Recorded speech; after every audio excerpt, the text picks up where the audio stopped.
चलिए जान लेते हैं देश और दुनिया की तमाम बड़ी खबरों को सिर्फ 10 मिनट में। लेकिन अभी तक आपने इस वीडियो को लाइक नहीं किया तो लाइक कर दीजिएगा और चैनल को भी सब्सक्राइब कर दीजिएगा। चलिए आज की पहली खबर के बारे में जान लेते हैं, जो है नीट पेपर लीक मामले को लेकर। जी हाँ, सुप्रीम कोर्ट में 26 याचिकाओं पर आज होगी सुनवाई। सीबीआई ने तेज की छानबीन। जी हाँ, दरअसल नीट यूजी परीक्षा को लेकर चल रहे विवाद पर आज सुप्रीम कोर्ट में सुनवाई होनी है। तकरीबन 24 लाख छात्र कोर्ट के फैसले का इंतजार कर रहे हैं। कई छात्रों ने परीक्षा रद्द करने की मांग को लेकर कोर्ट में याचिका दाखिल की है, तो कुछ छात्रों की मांग है कि इसे रद्द न किया जाए। कोर्ट के सामने इस पूरे विवाद को लेकर अब तक 26 याचिका पहुंच चुकी हैं। चलिए आगे बढ़ते हैं। मुसीबत बनी मूसलाधार वर्षा। जी हाँ, 5 राज्यों पर आफत बनकर टूटी बारिश, कई हिस्सों में बाढ़ जैसे हालात। दरअसल भारी बारिश के बाद देश के कई राज्यों में हालात बद से बदतर होते जा रहे हैं। मानसून की पहली बारिश के साथ ही कुछ राज्यों में सड़कें तालाब बन गई हैं, जिससे आम जनजीवन पर काफी असर पड़ा है। उत्तराखंड में भारी बारिश के अलर्ट को देखते हुए रविवार को 4 धाम यात्रा स्थगित कर दी गई। यदि मौसम सही हुआ तो सोमवार को यात्रा शुरू होगी। चलिए बढ़ते हैं अगली खबर की ओर। पानी के लिए मचेगा हाहाकार। भारत के भूजल स्तर को लेकर डराने वाली तस्वीर। जी हाँ, आईआईटी की रिपोर्ट में हुए चौंकाने वाले खुलासे। जी हाँ, भारत का भूजल स्तर लगातार तेजी से गिरता जा रहा है। आईआईटी की रिपोर्ट में इसे लेकर डराने वाले आंकड़े सामने आए हैं। चिंताजनक बात तो ये है कि भूजल की बर्बादी बड़े पैमाने पर हुई है। उत्तर भारत ने पिछले 20 साल में बहुमूल्य 450 घन मीटर भूजल संपदा को नष्ट कर दिया है। मानसून में बारिश की कमी और सर्दियों के गर्म होने के कारण भूजल रिचार्ज में लगभग 6 से 12% की गिरावट आने का अनुमान है। चलिए आगे बढ़ते हैं। मंगल ग्रह पर इंसानों को बसाने की योजना पर काम शुरू। नासा के बने घर में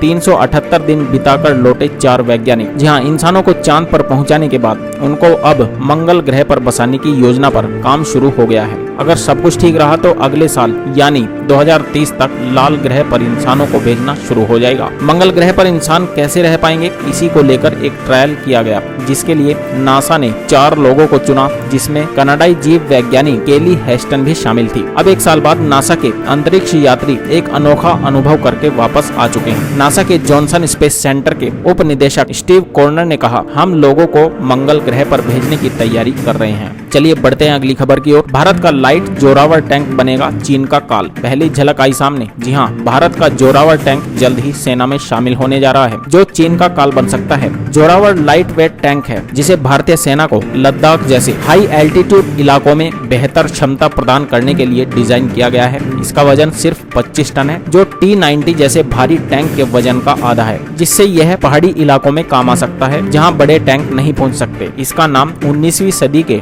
डोगरा जनरल जोरावर सिंह के नाम पर रखा गया है, जिन्होंने लद्दाख और पश्चिमी तिब्बत में सैन्य अभियानों का नेतृत्व किया था। जल्द ही वह वक्त आएगा जब लाइट वेट टैंक जोरावर भारतीय सेना में शामिल हो जाएगा। चलिए आगे बढ़ते हैं। सहकारी संस्थाओं में महिलाओं को 33% आरक्षण देगी उत्तराखंड सरकार। जी हाँ, उत्तराखंड सरकार ने सहयोगी संस्थाओं में महिलाओं को 33% आरक्षण देने का शनिवार को आदेश जारी कर दिया। एक आधिकारिक विज्ञप्ति में कहा गया कि मुख्यमंत्री पुष्कर धामी की अध्यक्षता में हाल में हुई राज्य मंत्रिमंडल की बैठक में यह निर्णय लिया गया और इससे सहकारी संस्थाओं में पुरुषों का एकाधिकार समाप्त हो जाएगा। चलिए आगे बढ़ते हैं। कांवड़ियों पर हेलीकॉप्टर से फूल बरसाएगी यूपी सरकार। मुख्य सचिव और डीजीपी ने की समीक्षा बैठक। जी हाँ, तिरंगा लगाने वाले कांवड़ियों का होगा विशेष सम्मान। दरअसल आगामी कांवड़ यात्रा 2024 को लेकर प्रशासन अपनी तैयारी करीब पूरी कर चुका है। इसी का जायजा लेने के लिए उत्तर प्रदेश के मुख्य सचिव मनोज सिंह और उत्तर प्रदेश के डीजीपी प्रशांत कुमार आज मेरठ पहुंचे,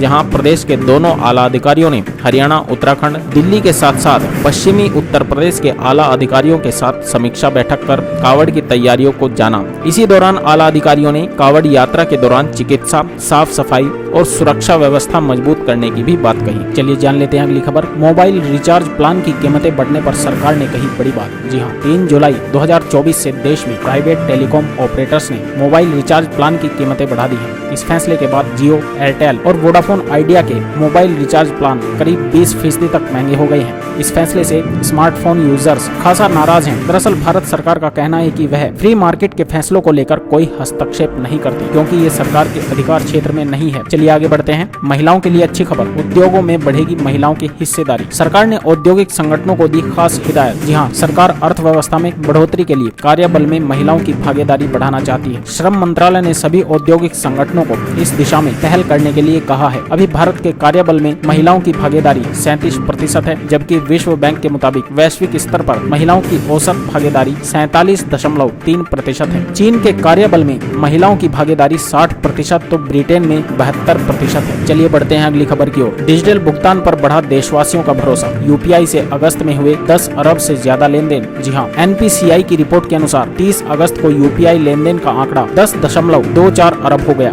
इन सभी लेन देन का मूल्य लगभग 15 लाख करोड़ रुपए है। यह आंकड़ा 2 वर्ष में करीब 3 गुना बढ़ा है। आपको बता दें कि एनपीसीआई देश में सभी खुदरा भुगतान प्रणालियों का मुख्य संगठन है। चलिए आगे बढ़ते हैं। महाराष्ट्र में भारी बारिश बनी आफत। मुंबई ठाणे को जोड़ने वाली लोकल ट्रेन सेवाएं हुई प्रभावित। जी हाँ, देश में हुई बारिश से कई लोगों को राहत मिली है, तो वहीं कई राज्यों में ये बारिश आफत बन गई है। इस बीच बारिश का असर मुंबई से सटे महाराष्ट्र की लोकल ट्रेन सेवाओं पर भी पड़ा है। वाशिंद स्टेशन के पास एक पेड़ गिरने से पटरियां ब्लॉक हो गई, जिससे कल्याण कसारा मार्ग पर रेल यातायात बाधित हो गया। इससे पहले दिल्ली में हुई मूसलाधार बारिश ने हरियाणा में रेल यातायात पर गहरा असर डाला था। चलिए आगे बढ़ते हैं। पहली बार ऑस्ट्रिया जा रहे पीएम मोदी ने लिखा ये संदेश। ऑस्ट्रिया चांसलर ने भी खास अंदाज में प्रधानमंत्री को किया आमंत्रित। जी हाँ, प्रधानमंत्री नरेंद्र मोदी ऑस्ट्रिया की यात्रा पर जाने वाले हैं। अपनी आधिकारिक यात्रा से पहले रविवार को पीएम ने कहा कि वह सहयोग के नए रास्ते तलाशने पर चर्चा के लिए उत्सुक है। वहीं ऑस्ट्रिया के चांसलर कार्ल नेहमर ने कहा कि मैं अगले हफ्ते वियना में दुनिया के सबसे बड़े लोकतंत्र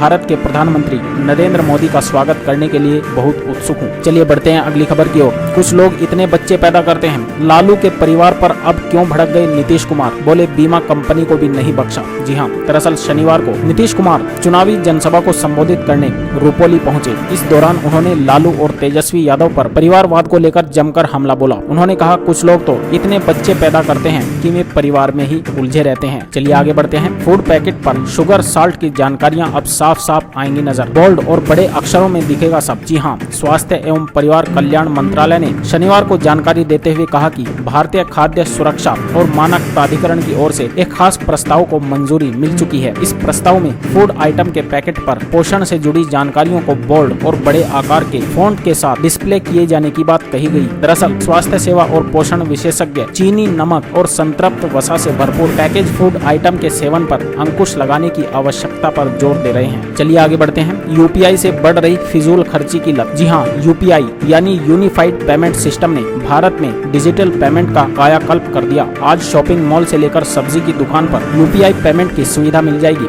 लेकिन इससे फिजूल खर्ची बढ़ने की भी बात कही जा रही है। दरअसल IANS ने एक्सपर्ट के हवाले से बताया कि यूपीआई से लोगों को फिजूल खर्ची की भी लत लग गई है। वे ऐसे भी सामान खरीद रहे हैं जिनकी असल में उस वक्त उन्हें जरूरत नहीं होती। आज देश की बड़ी आबादी के पास स्मार्टफोन और डेटा की पहुंच हो गई है। वे स्मार्टफोन के जरिए किसी भी चीज का पेमेंट चुटकियों में कर देते हैं। यही फिजूल खर्ची की वजह भी बन रहा है। चलिए आगे बढ़ते हैं। जम्मू कश्मीर विधानसभा चुनाव की सुगबुगाहट तेज। जेपी नड्डा ने बीजेपी नेताओं के साथ की हाई लेवल मीटिंग। जी हाँ, विधानसभा चुनाव को लेकर भाजपा की तैयारियां तेज हो गई हैं। भाजपा के राष्ट्रीय अध्यक्ष और केंद्रीय मंत्री जेपी नड्डा ने जम्मू कश्मीर में नेताओं के साथ हाई लेवल मीटिंग की। शनिवार से जेपी नड्डा जम्मू दौरे पर हैं। उन्होंने कल प्रदेश विस्तारित कार्य समिति की बैठक को भी संबोधित किया था। साथ ही कांग्रेस को भी आड़े हाथों लिया।